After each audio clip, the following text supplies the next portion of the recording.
Hey everybody, welcome to another episode of From My Mother's Basement, the show that basically celebrates being a geek. You guys know me, I'm Jason. Michael's not joining us this week, he's hanging out with family, but I think we have a very competent and maybe even better replacement. not permanent, maybe, but we'll see. Everybody, you might remember her from before on the show. Please welcome our good friend, Nikki. How are you doing tonight? Good. Now, Nikki Thanks for having me. What was that? Thanks for having me. No problem. Now, you are our resident comic guru. You know comics like I think I know anime, so... To an extent. There's always stuff I find I didn't know about. But it also helps that you help out at a comic shop as well, so... I do. Apparently I didn't think I worked hard enough on my Monday through Friday job, so I do work at a comic shop on Sundays. Well, I mean... By work, you mean you're still enjoying yourself there. You can't really say that about your 9 to 5, so... That's true. The Sunday job is definitely not frustrating, and I never want to throw things at my customers. That's probably good. Because I've been in that shop. There's not much room for them to hide behind, so... Yeah, it's a pretty open floor plan. It would be hard to duck. All right, well... Before we get into the news, I mean, how you been this past week? You been doing anything interesting or just same old, same old? Nah, pretty much the same old, same old. Michael left on, let's say, Thursday morning. And I pretty much haven't done anything since he's been gone. I had a laundry list of stuff I thought I would accomplish. Turns out as soon as he walked out the door, I just sat on the couch, ate junk food, and watched TV. So. I still think that is a week well spent. It was. I'm sure the bunnies got out and had some fun as well. They did. I let them out and they teared up the place a little bit, but, it's normal. They need to get out and exercise, so I'm not too worried about it. I did go to Target, and they're having a Blu-ray sale. So for anybody who is missing Star Trek movies, they have most of them for $15 a piece. And I picked up one of my classic oldie but goodie favorites, Big Trouble Little China. I watched that. Very nice. You tell me about these deals when I don't have any money, or I don't have any excess money. I really shouldn't have spent the money I did, but, impulse shopping. You got to indulge yourself every once in a while. Luckily, that's why I don't leave the house too often. I'm not very strong-willed about that. All right. Well, then let's just go ahead and jump into the news. And a few weeks ago, Michael and I were talking about how Amazon has been going online and showcasing a bunch of pilots for their possible upcoming series. Yes. And one of the big ones was a TV adaptation of Zombieland. And by chance, did you ever get a chance to see it, Nikki, or no? I didn't. I was going to, but then I heard people say it didn't do so great. It wasn't as good as the movie.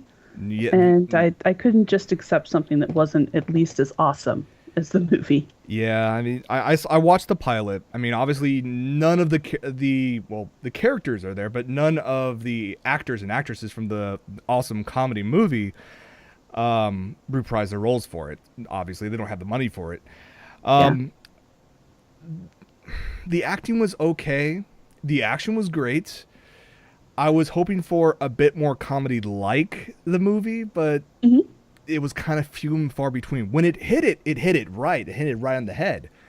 But there just wasn't enough of that. And Amazon has yet to come out to make the announcement of which ones they're going to move forward with. But one of the writers for the pilots already jumped online and stated, yeah, Zombieland didn't make the cut. So we will not get a TV series. We will not get an online series of Zombieland. Now, do you think they tried to go more serious with it based on the success of The Walking Dead, maybe? What I think... Go ahead. Oh, no, I was just saying that might be what did them in. They didn't try to go for more of a serious route. They still tried to keep it comedic. The only thing that I believe where they went wrong is they tried to go for the wrong kind of comedy. They went for the kind of sketch comedy you get on TV now. Zombieland's comedy style wasn't really like that. Yeah, no, it doesn't quite match that type of comedy style. That's too bad, though, because I know a lot of people were really excited when they heard it was coming out. And I was hoping that Amazon will also make the announcement of how they're going to release these new series. Because I know I'm a fan of what Netflix is doing, which is instead of doing like one episode a week for 13 to 16 weeks, they're just giving the entire season all at once. The only way that I can see that actually working, at least I know it works for Amazon, or it will work for Amazon, because you're paying for the year up front. So it's Yeah. perfectly fine for them to go ahead and throw it all up front. They don't have to worry about you coming back over and over again. They already have your money. Netflix, on the other hand, you have to pay monthly. So, Yeah. and I haven't had Netflix in quite some time. I need to renew it, I think. I mean, you have Netflix, right? Yes. Do you think it's worth it now? Because when I tried it a couple years ago, it really wasn't there. It's hit and miss because the last few times we've tried it out and I've sat down and I've tried to flip through and see if there's anything I wanted to watch, there really wasn't anything there. But this weekend with Michael gone, I went ahead and turned it on again because there was a specific movie I was looking for. Mm-hmm. And not only did they not have the movie, it was okay because they suddenly had other things I wanted to see. So it's hit and miss about what months it's worth it and what months it's not. And unfortunately, they don't tell you what their revolving schedule is, what they're going to drop and what they're going to bring in. Ah. Although that does bring us to the interesting story I told you about this morning with Netflix. Oh, that was fun. Not to repeat the entire thing, but essentially those search algorithms. Hey, you've been watching this. You would like this. Yeah, they're not accurate. I'll go ahead and say it because All it right. was pretty funny. Michael's been watching the animated Justice League, Mm-hmm. and I sat down and I watched some stand-up comedy. Not of all was politically correct. I watched the original House on Haunted Hill, and I started to watch a documentary from Amsterdam about the red light district. It was pretty boring, so I went ahead and I just turned it off. And I started watching or before that, I had started watching and actually sat through The Dark Ages by the History Channel. So based on the Justice League, the House on Haunted Hill, the Dark Ages, and a documentary on a red light district, it was then recommended that I sit through the 6-hour BBC documentary on the history of Auschwitz. I'm a little concerned about Netflix's opinion of me and what I'm into. You like things that could be seen as offensive. You will like this. No. Well, and the Justice League is what kicked off that list. So I'm like, but that does bring us over because we're sidetracking a little bit here. Mm-hmm. Have you read it all or seen online the comic? Now I totally blanked. Injustice, the one that the video game's based on. I have not. I've heard about it, but I have not sat and read it myself. What they're doing is it's actually digital. They're releasing little chunks of it online and then they're compiling it into issues. And it's the story from before the video game. It's the events that led up to the video game. And they currently have 4 issues out. Mm-hmm. And normally I'm not the kind of person that reads movie tie-ins or video game tie-ins. I'm just kind of like, whatever. So I like HPL's comment. But I started reading it, and it's actually really well done. You wouldn't even know that there's a video game involved because of the way they wrote the story. It's a very stand-up story. It had one really great comedic moment where you find that Wonder Woman, she's never really been one of my favorite characters. Mm-hmm. She actually is what pushes Superman over the edge. Because in the video game, Superman decides in this alternate version of, the whole DC universe, Lois Lane becomes pregnant with his kid and gets killed. The Joker and Scarecrow get together. They go over to Metropolis. And through a series of events, he ends up unintentionally killing his own wife and unborn child. And Wonder Woman becomes the person that just keeps nudging him on when he's like, I need to rectify this. There can't be any war. There can't be any violence. Everybody has to be peaceful, and I'm going to make them. And her being such a strong person, she's like, yes, you do. We're going to stop everybody. And she drops in on the Middle East and she headbutts a tank. She gets so angry because she's such a violent person in that particular reality that she crash lands in the desert when there's a tank getting ready to launch some shells Mm-hmm. and just headbutts it and destroys it. This is Wonder Woman we're talking about. Magic lasso of truth and invisible Yes, the jest, and same she's one. headbutting people. And I She mean head tanks. she headbutts a tank. The way the story plays out, and Michael actually sat and he watched somewhere online. Somebody got all of the movie cutscenes and just linked them all together into one long video. So he watched the whole video game story arc, and she's very dark, and she wants to take Lois Lane's place. She wants to stand and be Superman's significant other. So she really pushes that dark agenda on him. And the rest of the league is kind of on the fence about it, but it's Superman. You know, he's the good guy, he's Mm-hmm. Boy Scout, so they end up doing a lot of these things that they're not comfortable with. Aquaman at the end of the fourth issue, everybody gives Aquaman hell. He's, you know, this everybody makes fun of him as a character. Well, he's But on kind the of like new, the Butters of the DC universe.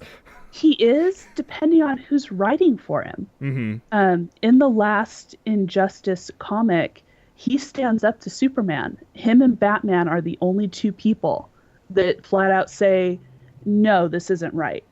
And he brings up the army from the depths of the ocean. He brings them up everywhere. These giant kraken creatures are showing up in the bay and everywhere else. And he's like, he tells Superman flat out, you have no authority over me. This is my show of force. Well, Superman's reaction is to lift Atlantis out of the ocean and put it in the middle of the desert. He's like, stand down or I kill your city. It's that kind of writing. It gets very, very dark, and you wouldn't know it was associated with the video game unless A, you recognize the title, or B, on the cover page in the inside, there's a little like note at the top that says this takes place before the video game. So it's interesting. That is interesting. I need to read a bit more DC. I mean, in terms Yeah. of comics, I've always been a Marvel fan overall. hmm Um, yeah, on this path, I mean, what other comics that are out there that most likely I missed, but maybe other people like our viewers have missed? Well, for me, I read a lot of American comics all the way through, I'd say about middle school, beginning of high school. That's when I hit the whole manga and anime phase. Mm-hmm. And I pretty much dropped American comics. And they did have a whole downward slope where there just really wasn't any good stuff coming out. Um, Image did break off and Wildstorm was created, and we got, Gen 13, Wildcats, all of that stuff. But since then, they've actually been, for the most part, reabsorbed back into DC and Marvel. There's some interesting stuff coming out. If you're reading The Age of Ultron, it's part of Marvel's reboot. And for those who remember the Spawn franchise, Neil Gaiman actually had a lawsuit with Todd McFarlane because the character Angela is partially his. He helped create her. Well, he won the lawsuit. And in Age of Ultron 10, Angela's going to be introduced to the Marvel Universe. So if you've been out of the loop for a while, now's a good time to get back in because both DC and Marvel did a huge reboot. And there's just so much fun stuff going on. I sent you the link in Amazon last week for the AVX book. Ah, yes. Yeah, that was the steps leading up to the reboot now for the Marvel Now series. Mm-hmm. And everything has completely changed. I used to really be a huge X-Men fan. Mm-hmm. The idea of somebody just born with powers, they didn't have to be bitten by a spider or come from another planet. They were just awesome like that from birth. Mm-hmm. They end up getting essentially wiped out. The Scarlet Witch just has an episode where she's tired of her dad picking the mutant war over her and her family. So being the Scarlet Witch, she just says, that's it, no more mutants. And it wipes out a lot of mutants. And they're slowly starting to pop back up. But because there was a whole story arc where the Phoenix came back, Mm-hmm. and that's what ignited a huge war between the Avengers and the X-Men as to how it was going to be dealt with. Right. Pardon me? When that whole thing ended, a lot of different people had ended up with the Phoenix power because, Tony Stark had a great idea. He was going to shoot the Phoenix down. Mm-hmm. He shattered it. and it went into a bunch of different people. But once it was gone, once it had left, now Cyclops, he has no control over his power. He could blast, it could be a strong blast, a short blast, a weak blast. He has no control anymore. And Emma Frost, the White Queen, she can no longer control her telepathy. Sometimes she projects her thoughts out for everybody to hear. She can't necessarily read people's minds anymore. And there's all sorts of things like this going on in the background. So the restructure, you have people on teams they weren't on before, and their powers have changed a little bit. So Scott Summers, he's actually leading a whole revolution where he is pro-mutant and anti-human for the most part. And Huh. he's out to rescue all these kids that are starting to pop up and start his own new school. So he's trying to be this revolutionary martyr. Um, Spoiler for people who didn't read AVX, Scott Summers kills Professor X. And not like, oops, I accidentally killed him, but like, no, you're wrong and I'm right. So I'm just going to wipe you out. So it's interesting. That's what's going on with Marvel. Michael likes a lot of the titles that are coming out, so we'll probably start adding those to our pull list. Coming back into comics, I'm more of a DC girl. I really like Batman, the whole Bat family. I used to hate Justice League, but the reboot's been pretty solid. I was impressed by Aquaman. And then, of course, Image and Dark Horse, they always have good stuff coming out. As a matter of fact, some of the stuff I linked you, those were titles from Dark Horse and Image, respectively. Okay. The other good one, and this one actually comes from my boss, George, because I hadn't looked into these yet. Everybody is going to be reading the Superman Unchained that's going to be coming out shortly. It's expected to be really good. The writer is going to be Scott Snyder, and he does amazing work. And the artist is going to be Jim Lee. Really? And, Jim Lee, the quintessential X-Men illustrator. Every single character he's written, he's drawn. Exactly. Yeah. He does amazing artwork, and I don't know how old he is at this point, but he shows no signs of slowing down, which is great. He's one of my inspirations for art. They're going to be doing this book together. It's supposed to be amazing. Everybody's really looking forward to it. But the one people aren't expecting that he's pretty sure is going to come away as a good one is actually going to be the Batman and Superman crossover coming out. And the reason being is it's going to be Lee J, who did all of the before Watchmen work, artwork, and then Greg Pak is going to be the writer, and those two make a really good team. Okay, I'm hoping so because from one who, like I said, hasn't read that many comics back in the day, I was almost instantly dove into manga and anime. That when I've seen the Batman Superman collaborations, they never really struck as as solid. Like there was always either some gimmick that brought them together, or it just seemed like they were pushed together for money's sake. Yeah. Do you feel like this one probably will have like a better storyline to keep people involved? I do, because the writing has changed a lot. That old comic code authority that they used to have where they had to keep things really toned down, that's gone. Nobody has that anymore for the most part. There are comics that are directed towards children, so you have the like the My Little Pony, the Adventure Time, all of those comics.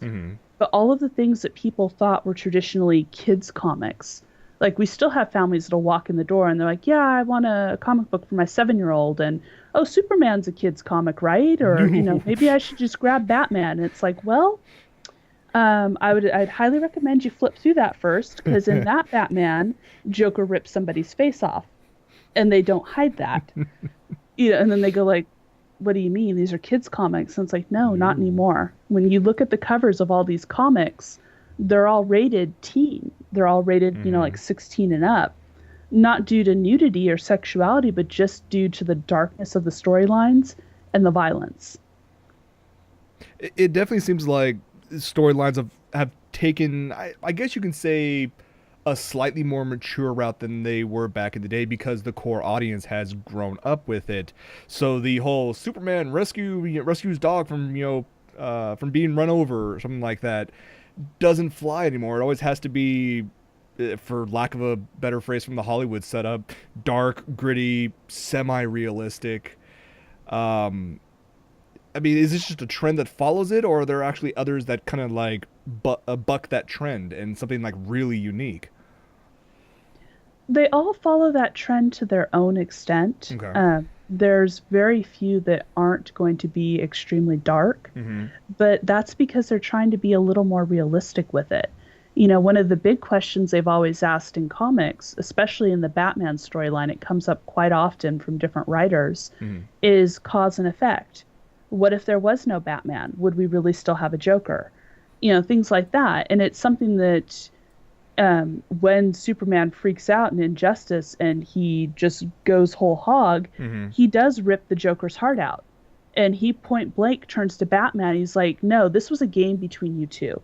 How many people had to die because you couldn't do it, needed to be done? You know, so it's a question that's come up. There's even a graphic novel that's done through the eyes of the Gotham Police Department and a bunch of short stories. I Really? haven't read it yet, but I saw it and I'm going to pick it up. And that's what it's what is it like being in the shadow of Batman? You go to work every day, you're trying to do your job, you know, you're trying to better the community, and then Mm-hmm. there's this guy. And he comes out in a costume, deals with all these people that might not exist if it wasn't for him. And where does that end? The Nightwing story arc where they're going with it is he's leaving Gotham after the whole death in the family story arc. Which was And amazing. it was, and you know what, it was really strong, and it took me all the way through, and I was really excited, but the last two books Mm-hmm. left me a little kind of like about it, because they had that what everybody thought was the ending. It was like a false ending. I want to say it was like Batman 17 or 18, Mm-hmm. where it was like nobody died, everybody was fine, nobody's faces were torn off, like nothing happened. Oh, it was a happily ever end. Exactly. Aw. And the whole death of the family concept to it was throughout the whole series, you're getting pulled along with this thought that Bruce Wayne didn't tell them the Joker knows who he is. The Joker knows where the Batcave is, therefore, the Joker knows who all of them are. Mm-hmm. And it was never really brought about whether he truly knew or didn't. It was to the very end, you had no idea. And then it was this, you know, happy ending, nothing happened to anybody. And then I think there was enough anger that they threw in an extra issue. They used one of the Red Hood and the Outlaws, Mm-hmm. where, spoiler alert, the Red Hood goes, he's like, okay, I'm leaving now, you know, bye Alfred, bye guys, I'll see you later. And he goes to slap his mask on, and he hears the Joker's face in his head about, you were supposed to be my masterpiece. Why did you come back? You're supposed to be dead. And then acid. And they're, you know, in the manner they're trying to rip his mask off to save his face. So that was the big dramatic ending. And It kind of sounds like to compare to something else, the end of Mass Effect 3, the Mass Effect trilogy. You get through the end of the game, and you feel like you're almost cheated. And then so they finally come out and say, "Oh, here's an extended ending that tries to wrap everything up nicely, but it still doesn't sate everybody's want for an actual true ending." But at least with, you know, Death in the Family, all those different characters, all the different storylines, you could have at least killed one of the Robins. I mean, they go through those like Pocky. I mean, that brings kill us to the Damien. next Well, part. not Damien. Damien's cool because he calls Batman an ass. But They did. wait, the what? Ah, Damien's dead. I But it didn't wasn't read from that Death one. in the Family.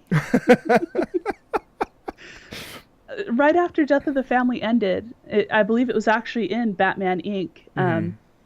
They killed off the guy who writes Batman Inc. Decided to, I'm just going to kill off Damien. And then all the other Right. titles had to somehow make it work. And so they had a whole requiem that came out right after Death of the Family. The thing is Damien is Ra's al Ghul's son. He's not going to stay dead for long. But when he comes Lazarus back, pits, yeah.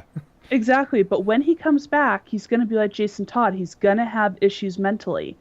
So what they're doing is Robin Pocky. Oh my god. What they've done is the last several issues, I'm a little bit behind on it, is they've done a different Robin on every cover. And there's been a couple different thoughts as to who could be the next Robin. but it's pretty much been leaked rather, that if you have seen, oh shoot, now I'm drawing a blank. The one in the future with Batman and, oh shoot. Talking about Batman Beyond, or No, not Batman Beyond. Bruce Wayne is really old and, oh God, that's uh, embarrassing. Hold on a sec. oh, I okay. have this book. This is one of those times where you see me in these situations where you're like, what is it? And I try to look behind me, but I don't want to get away from the camera. But she's gonna get a bunch of stuff. She has in the other room. I'm really enjoying this. This is freaking awesome. I think Ruben in the chat might have it right. It might be Carrie Kelly. Wasn't Carrie Kelly from uh, the Batman: The Dark Knight Returns? Yes, that's it. Frank Miller. That's the one. Ah, gotcha. She's going to be the new Robin. I have absolutely no idea how they're going to swing that one. That's gonna take some massive spinning to make that thing work. It is, because that's not the person everybody thought it was going to be. Mm-hmm. There's another character. She appears very briefly. That one I should have right here. Maybe. She's a very minor character. She lives in the boroughs, as it were. She's kind of a punk, and she rescues Batman at one point, and she becomes obsessed with him. She finds out not who he is, but how he gets around and how he can manipulate all the cameras. And she's a very fast learner, and she's very technical. So they went in, and she went in and modified all his cameras to boost the signal. Mm-hmm. She used jumper cables to bring him back to life after the Court of Owls nearly killed him. She's done all these different things, and everybody was like, she's going to be the new Robin. And they came out and they're like, no, just kidding. We're going to bring back this character that's not even in this universe. You know, that makes me wonder about that character, the future of that character. I wonder if she's going to become like the new Oracle. Possible, because they are kind of missing one. Mm-hmm. I mean, Alfred does a lot from the Batcave, but everybody, all of the Bat family, in addition to a lot of the Birds of Prey, relied on Batgirl when she was Oracle for all their information. So they are missing that data person. Just the whole Batman universe and all the different timelines and everything. Yeah. It is actually pretty fascinating. We could probably easily spend the entire episode just on that. I mean, we haven't even touched, you know, the outlying franchises of the universe, or even the merchandise, like the HeroClix toys and how those interact with everything. I mean, it goes kind of crazy with all of that. It does. There is so much. You know, it's like I said, I was going to limit myself to just a couple titles, but it's like I start reading one title and then it's like, oh, this character shows up. I'd like to know more about that character. And then you read their comic and you're like, okay, George, put it on my pull list. Oh, wait, here's another one. Add it to the pull list. Is there a book for this yet? It's kind of like with the new Marvel, with Marvel Now, that when you got me hooked on Hawkeye. Like, that came out of left field. I was not expecting that comic to be so good. It is. And it was one of those ones where I was like, oh, I read the old Hawkeye miniseries. Wasn't that great. Didn't like it. Didn't know where they were going to go with this new character. And then I read a couple issues and I was like, this is freaking funny. It has some serious points to it. Hey, Hawkeye. Yeah. Hawkeye. Right, Hawkeye. No. What we're talking about is basically the tenants of an apartment where Hawkeye lives. There is, how would you describe that character? That just a crazy old coot, or? A little bit. You find out that Hawkeye actually buys the apartment with an inheritance he got from his brother. He's trying to rescue all these tenants from basically the Russian mafia. And in this series, the Russian mafia, they all say bro at the end of every sentence. And they wear tracksuits, and it is absolutely hilarious. But he has that one person that lives in his apartment. I almost wanted to say redneck, but you find out his dad is from the East Coast, like Jersey area, and he's not from the South at all. And Gills, I think, is his name. He's just one of those people that he's smart, he just doesn't get when people are telling him things. He's not really paying attention. Mm-hmm. And so, yeah, it's like you tell him something 5 times and he'll be like, right, right, got it. And then say it completely wrong again. It's like when you told him, like, yeah, we all know you're an Avenger. And he's like, don't talk about that. I'm not an Avenger. Yeah, you are. No, no, I'm not an Avenger. Right. Wink. No. Yeah, exactly. And it's just like, Well, that kind of ties into where I want to jump in to. We're talking about DC and Marvel with comics, and the big thing now is, well, from right now it's Marvel and DC to a lesser extent with the live action movie adaptations, and it seems like both franchises, both good companies, are taking very different routes in terms of how to portray these characters on the big screen. I mean, you have Marvel, which is going with the fantastical style, basically saying that yes, all these things happen the way almost the way it happens in the comics. There's people from other planets and people who have superpowers and people who can make unbelievable technology that can never exist, and it's just fine. It just happens.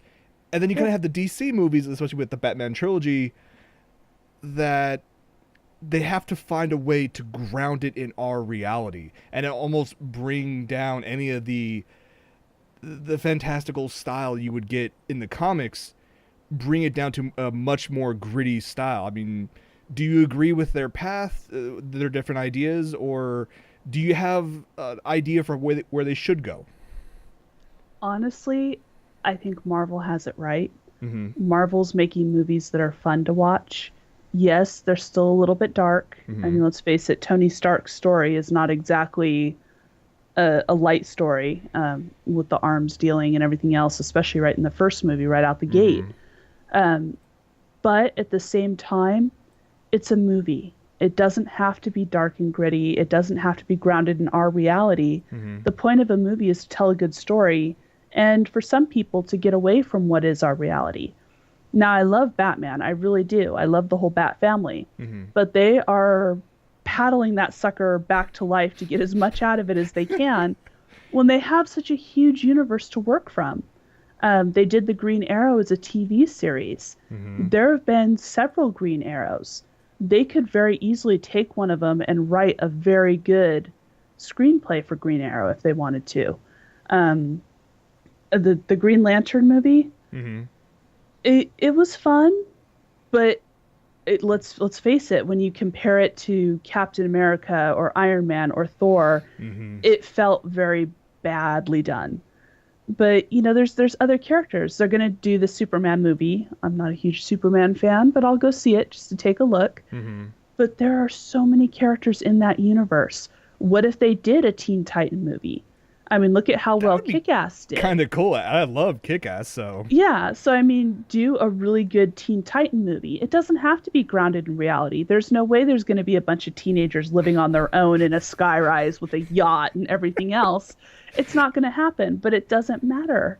There's not really going to be a Kick-Ass. I mean, let's face it, that kid would have been taken in child protective services. The parents would have been in jail. That wouldn't have flown either. But that's not the point. It was still a good story. It was Mm-hmm. fun to watch. And I think that's what they've lost track of with the DC franchise. They keep trying to make it just something it doesn't need to be. And especially with the fact that now that Marvel, uh, essentially under the lead of Joss Whedon, they've funneled all of these amazing characters and storylines into the movie universe, because there are differences between the movies and the comics. And I Mhm. mean, they're already looking out to like phase 2, phase 3. We'll get to those in a moment.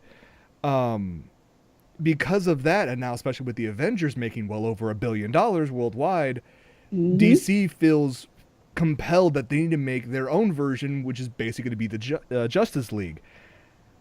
To me, I look at the characters in Justice League, and if they went the same path as Marvel did to get everything ready for the Avengers, I'm not as hyped for those characters' movies than I was for the Marvel characters. Do you think that's just my personal preference on that? Is that your preference, or do you think that the Marvel characters are not only more likable, but maybe just a better for the screen? It depends. I'm not a huge fan of the Avengers. I Mm-hmm. mean, it's not a book I pick up and read or anything like that, Mm-hmm. but it adapts well for movies. Mm-hmm. As the whole makeup of the team, it does well in a movie. Now, the Justice League, if they were to do that movie, they could do it without doing everybody's individual stories. They could very easily do almost like if you remember, they did the Mortal Kombat Origins. It Mm-hmm. came out, somebody thought it was going to be a movie, but it was really just somebody's pet project that accidentally made it out on YouTube.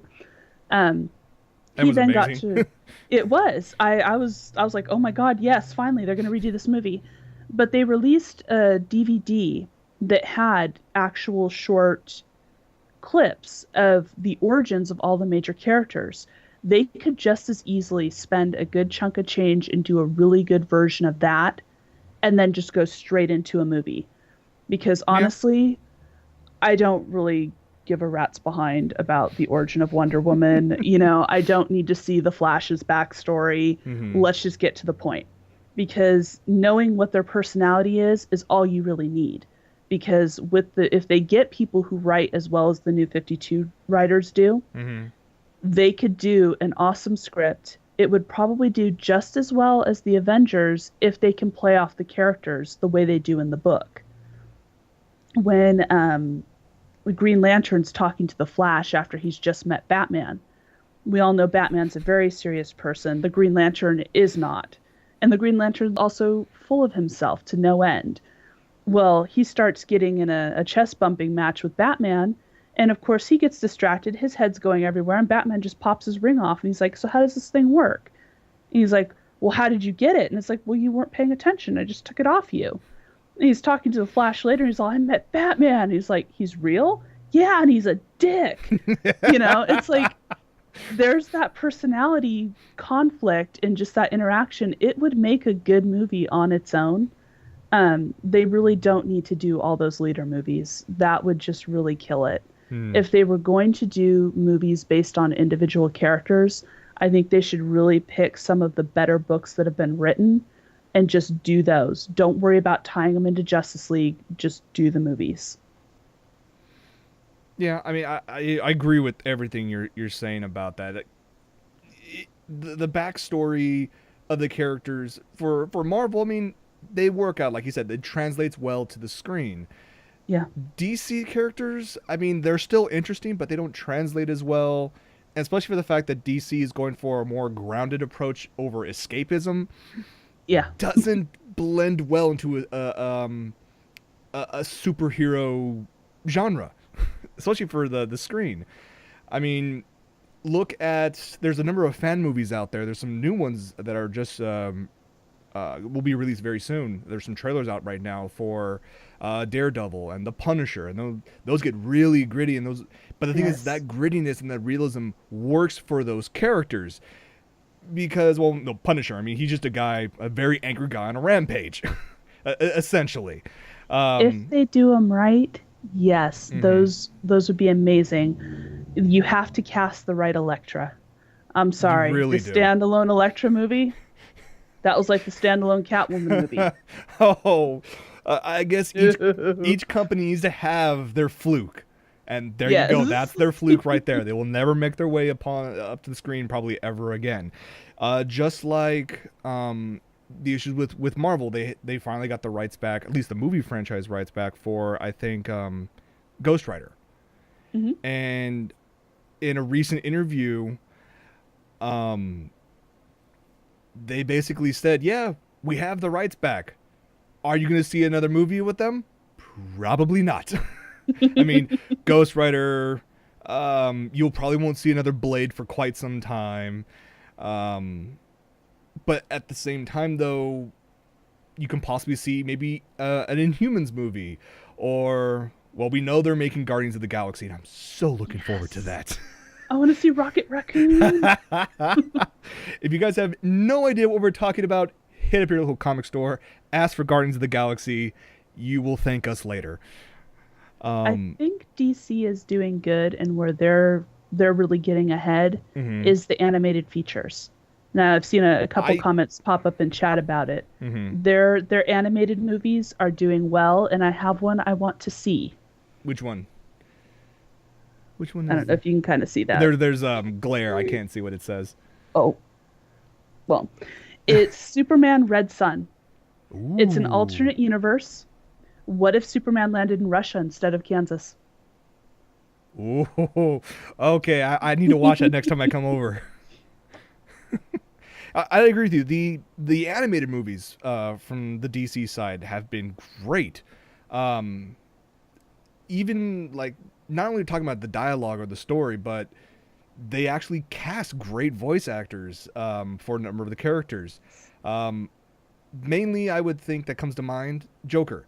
It doesn't always have to be played by Mark Hamill, even though in my mind, he does it the best. But then when you can get people like John DiMaggio, who does, I forget how many dozens of voices. He does Bender from Futurama, among a number of others. He does a damn good Joker as well. And I think you add that style into the dialogue, it makes a great story. At least in the animated movies. I don't know how well that would transfer over to a live action. Yeah. And to answer your question, Kathy, there's been talk about a Deadpool movie. And they've talked about using, I think, the same person who played, oh gosh, which actor was it? I remember we were talking about this. He's already played another superhero. Ryan Reynolds. There we go. Yeah, Yeah. he played the Deadpool, that version, in the Wolverine Origins movie, and we don't talk about that. And then he Yeah. did Green Lantern, which bombed. There we go. Green Lantern. That's right. Because I said you can't be two superheroes. You have to Yeah, pick one. and I wish he was stuck with Deadpool. The Yeah. first draft of the movie script actually was leaked online a year and a half ago, and Oh, I still have a copy of it, and it was nice. absolutely amazing. It would have been quintessential Deadpool. I mean, Nice. even the intro sequence was Wade giving, of course, his monologue while he's doing massive amounts of damage and tons of violence, and they're talking about cuts where the camera will follow one of his bullets going through the exploded head of a character while it follows through and he's going squish and stuff like that. I mean, quintessential Deadpool. I mean, you can Yes. still find it online, and it's a great story. They still have his blind old friend. I forget the character's name for the life of me.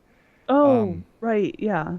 I can't There's remember a her blind name. friend, and yeah, and there's an old lady he Yeah, lives with. the But old blind lady who has oh, she's a blind now. yeah, Okay. she's an old blind lady now in this version that really likes to put together IKEA furniture. So he'll just come home after a day of murdering, and she'll be like, "Where's the small little piece?" and like hits his like head or something like that. I mean, it's perfect. Now, if That's they too made that, bad. what's up? That's too bad. I want to see that. I will. Well, I'll link you guys, and I'll link it in on Twitter later on when I refine the link. But it's a damn good read, and I really hope they make a movie out of it eventually. We have a kind of a uh, something that close to it, and that's the Mhm. upcoming Deadpool video game, which Yes. I think actually could be a decent game. At least they'll have the one, the mindless violence, and two, um, the quintessential Deadpool comedy style, where it's just really bad, dry humor over massive amounts of violence. But you know what? It works. It does work. That's definitely an escapism. That's definitely not grounded. No. I want to play His that game. series, the comic series, Shield hired him for like the first 6 issues Mm-hmm. to do the dirty work that the Avengers can't be caught seen doing. So, yes, there's so much not grounded in reality, and I think that would make it awesome. Just the storylines that he's gone through recently, where Deadpool is, well, he went through and killed the entire Marvel universe essentially, in very Hmm. unique ways, I might add.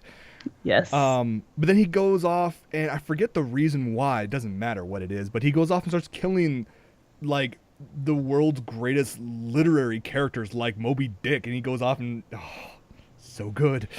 It's coming around full circle because the ending of that story arc, Mm-hmm. because it's the continuation, Mm-hmm. the ending of that story arc is Deadpool kills Deadpool. Yes, I have seen previews of that. Yeah. It could be good. I'm still thinking back to where Deadpool killed Iron Man, then took his suit and goes flying while he has a bottle of rum, pounding that down. I love Deadpool. Sorry. He's a great character. He's one of the favorites at the shop.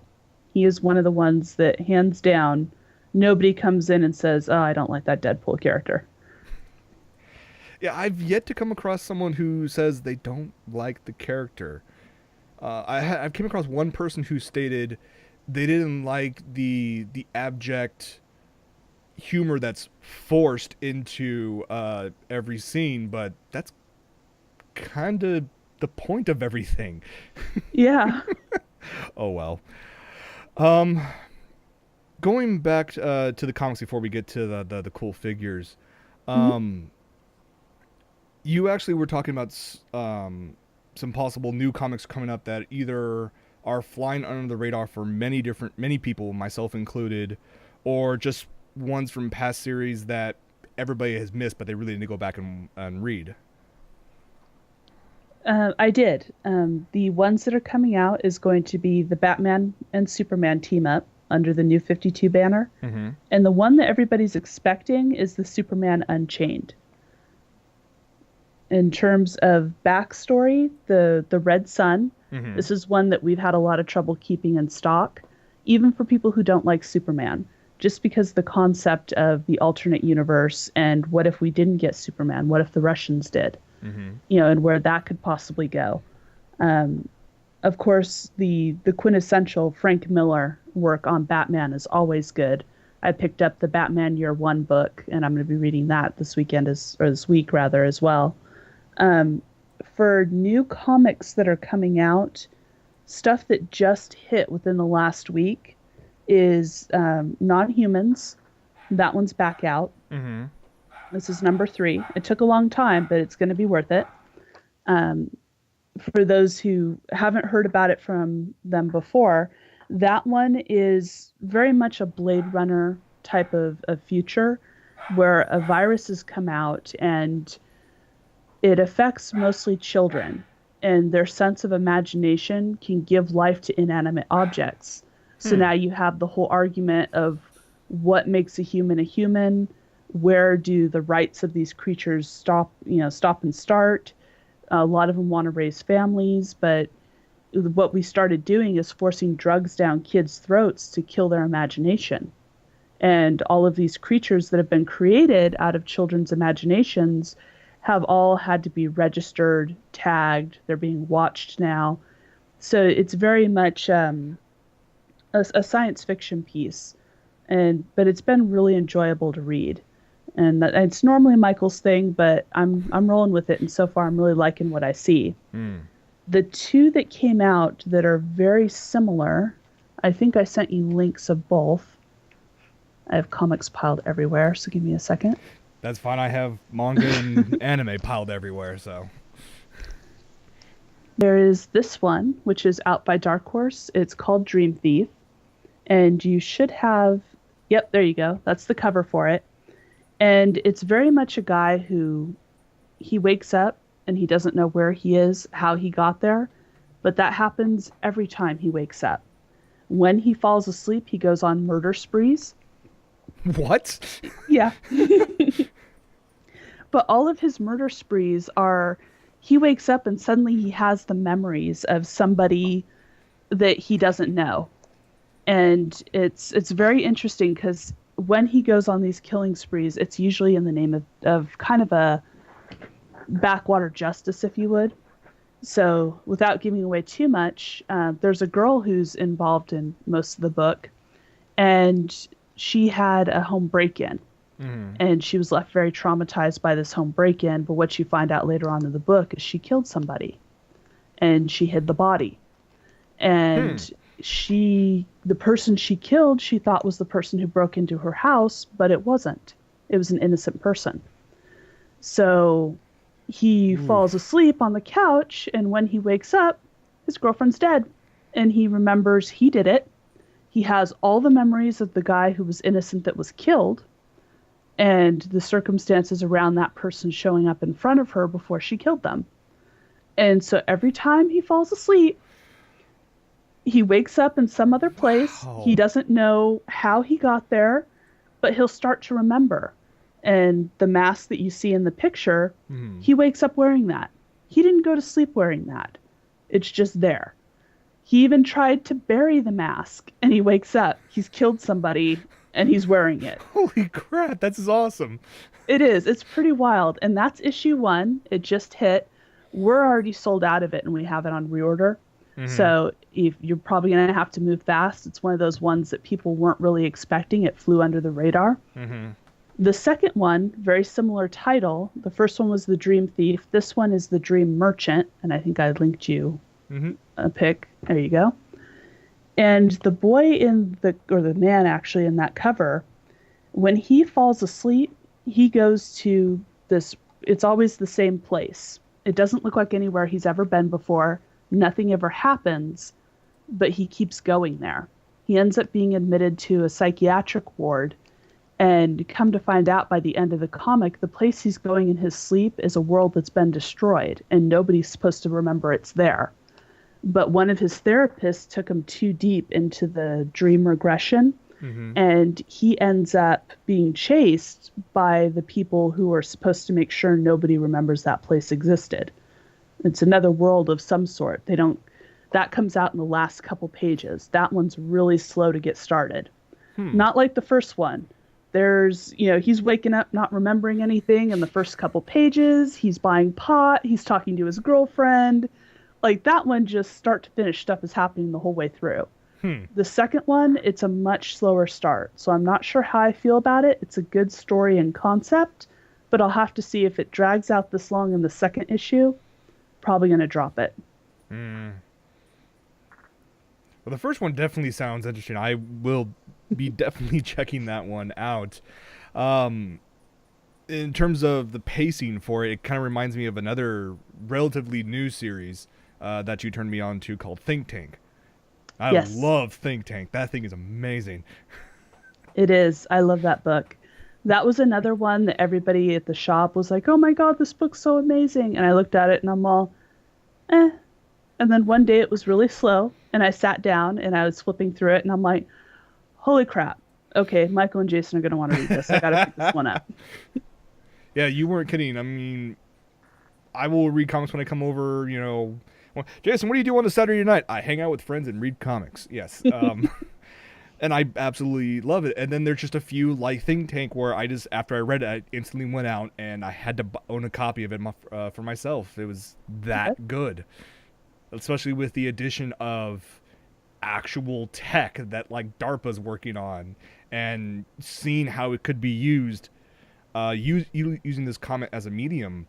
It's amazing and a great storyline to boot. Yeah. I love how he's like, oh, at the very end, he tells the one guy, oh, my success rating, it's actually 100%. I mean, he's a cocky asshole, but He he's is. a smart cocky asshole. So Very much so. I liked that one a lot. That's another one. What I've tried doing with a lot of these is because individual issues take up so much space. And unless you're really one of those people that you have to be on top of the story, hmm. I've been waiting for the graphic novels to come out and then just picking those up. I have a couple of pieces where obviously I'm buying them as they come out, and I've got some collector's items that, Hmm. I wanted to get those immediately. But for the most part, waiting till it comes out in a graphic novel format works pretty well. It saves space. I don't have to worry about buying long boxes, bags, sleeves, all that other stuff. Um, but it makes it easier to share as well. Because Hmm. I'm less worried if I hand you a graphic novel and you sit down, you spill something on it, you bend the binding backwards, whatever it may be. I'm not as worried about that. So I'm a little behind on things just because that one is one of the ones where I'm just waiting till, every 6 months or so, it'll be graphic novel time. This is true, yes. Yeah, and it also makes it easier to catch up if you're behind on a series. Hmm. If you grab something, flip through it, and think it's great, you can always go grab the book. And I found that it actually ends up costing about the same, or it'll save you a couple dollars if you buy the book format instead. Um, Another one that a lot of people seem to like, pardon me, my voice skipped there, is called Chew. And that one is also Image Comics, if I remember correctly. Hmm. And it's another one of those really, really weird ones. So if the Dream Thief or the Dream Merchant sound interesting, you might want to look at Chew, but you're going to need to kind of have a strong stomach for it because it is a story where the main character, he is a detective, and how it works is he goes and anything he eats, anything whatsoever, he will know the entire story of that item. So if he eats a cow, he sees the cow being born, the cow growing up, the cow eating grass, the cow being butchered. Like he has that whole creature's experience. So he lives off of like garbanzo beans. It's the one thing he has like no feeling from. So this is like the PETA approved comic then. It is, except he gets a job as a detective because of this skill. And there is one comic issue right off the bat where they're like, well, tell us how he died. And he's like, well, I don't know. And he's like, take a bite of his finger.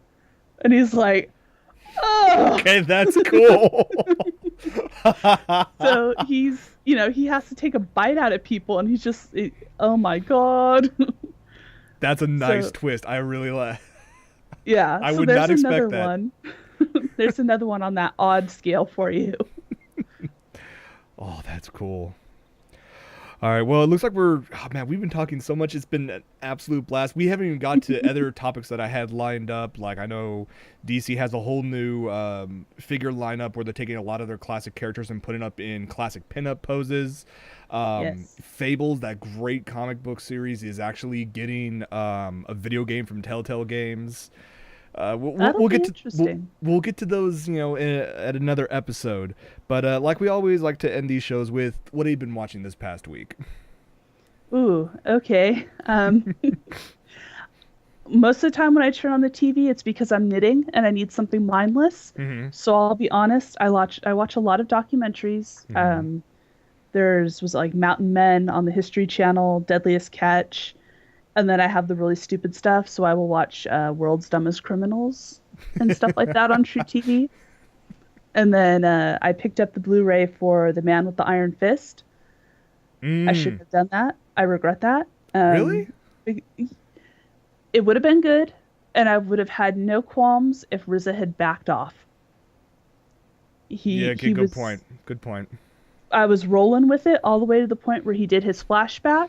Once he became the freed genius slave that accidentally killed a white man, his mom killed a white man, he ran Once away it on a went ship. Django. Yeah, before that, if they had just toned it down and he had been like, "Oh, I used to, be a slave to a trader that did the Silk Route or something, the Silk Road," I would have been like, totally rolling with it. Yeah. Awesome, keep going. That one thing is the only thing that killed it for me. The rest of the movie, I was like, yeah, go ahead, kill that person. Oh, rap music? Fine, sure, throw it in. And I agree with you with that. And here's the thing though. I like his role and his place within Man with the Iron Fist a Mhm. thousand times better than his bit role in G.I. Joe Retaliation. I died a little inside when he showed up on screen. You are not an old Asian black man. It's like, oh, you guys were doing okay, you were still way off-roading this movie, but at least you were trying to be truer to the characters themselves until an old, wrinkly Asian man living out in the country at, this dojo of ninjas is suddenly a half-blind black rapper in a skyrise. I was like, oh God. Oh, when we saw the movie, I was sitting in like 3 seats next to you, and I could feel you cringing.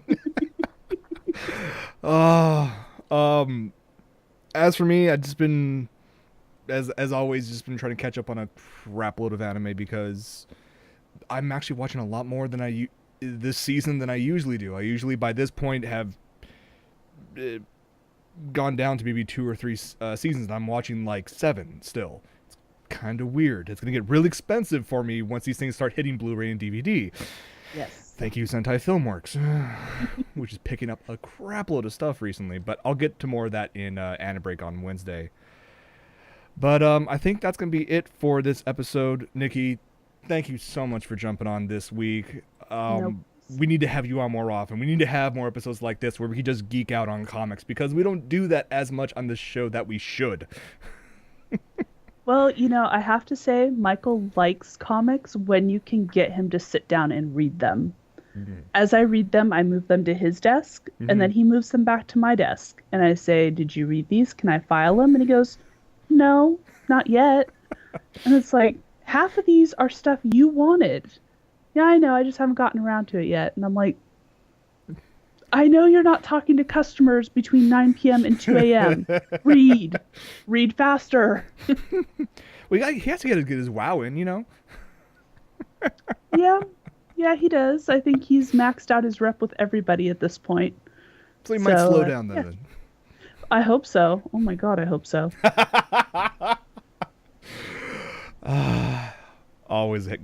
Always so much fun. All right, but like I said, that'll be it. Thank you guys so much for joining us for this episode of Farm Mother's Basement. Again, thank you very much, Nikki, for joining us. Stay tuned for a short post show, and I think that's about going to do it. So, on behalf of Nikki, I'm Jason. Thank you so much for watching Farm Mother's Basement. We'll catch you guys next week. Take it easy.